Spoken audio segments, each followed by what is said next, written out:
এতদিন আমরা 7.2 এর যতগুলো সূত্র আমাদের জানা দরকার ছিল সব কিন্তু অলরেডি জেনে গিয়েছি। এবার আমরা সেই সূত্রগুলো ব্যবহার করে এই গাণিতিক সমস্যাগুলো সমাধান করব। আসো আমরা গাণিতিক সমস্যাগুলি পর্ব 1-এ এই যে প্রমাণটি রয়েছে এটাকে সমাধান করি।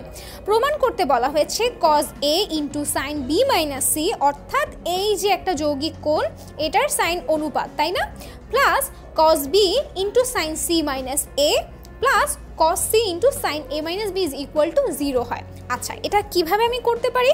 প্রথমে আমি লেফট হ্যান্ড সাইড যেটা রয়েছে সেই অংশটুকু যদি করি তাহলে পাচ্ছি কি বলতো, cos A into sine B minus C পাচ্ছি plus cos B sine C minus A পাচ্ছি, এখানে পাচ্ছি cos C into sine A minus B।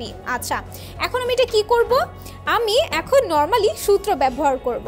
So আমি যদি সূত্র ব্যবহার করি তাহলে যেটা পাচ্ছি, নর্মালি আমরা কি জানি, সাইন A মাইনাস B এর যে সূত্রটা সেটার ক্ষেত্রে কি হয়, বাইরে একটা মাইনাস থাকবে এবং নর্মালি কি বসে যাবে, সাইন A cos B বসবে minus cos A sine B বসবে, তাই না? এটা হচ্ছে সাইন A মাইনাস B এর জন্য। সো প্রত্যেকটা ক্ষেত্রে দেখো কিন্তু আমার সাইন A মাইনাস B এই সূত্রটা লাগবে। তো আমি কি করব, এই অনুযায়ী জাস্ট ভাগ করে দিব ব্যাপারটা, তাহলে পাচ্ছি cos A এবং এই অংশে পাচ্ছি কি বলতো, জাস্ট সূত্রেই ভাগ করে দিব আমি, সাইন A B যদি হয় তোমার A, sine A cos B অর্থাৎ এটা C minus cos B into sine C। এতটুকুর কাজ আমার শেষ।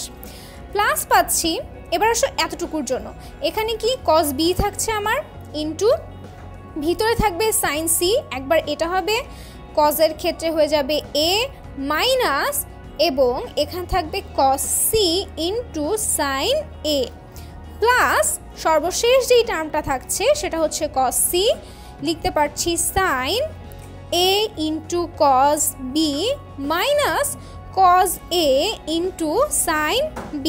আচ্ছা, এবার কি করব, জাস্ট গুণ করে দিব। সো আমি যদি গুণ করে দেই প্রত্যেকটাকে, এখানে পাচ্ছি cos A, তুমি চাইলে এই সিকোয়েন্সটা ব্যবহার করতে পারো, অর্থাৎ A B দেন হচ্ছে C, এইভাবে করে ঘুরতে থাকবে কোণগুলোর চক্র।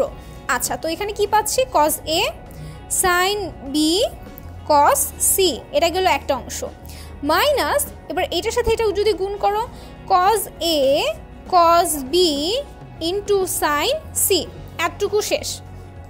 প্লাস হচ্ছে এখানে cos B গুণ হবে, তাই না?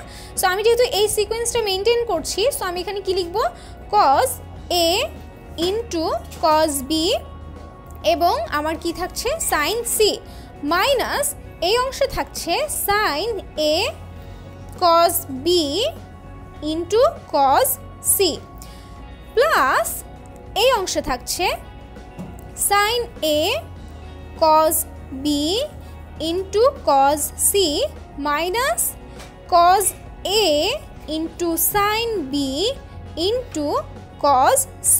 আচ্ছা, তো এবার আমি কি করব, জাস্ট কাটাকাটি করলেই আমার দেখি অ্যান্সারটা আসে কি না।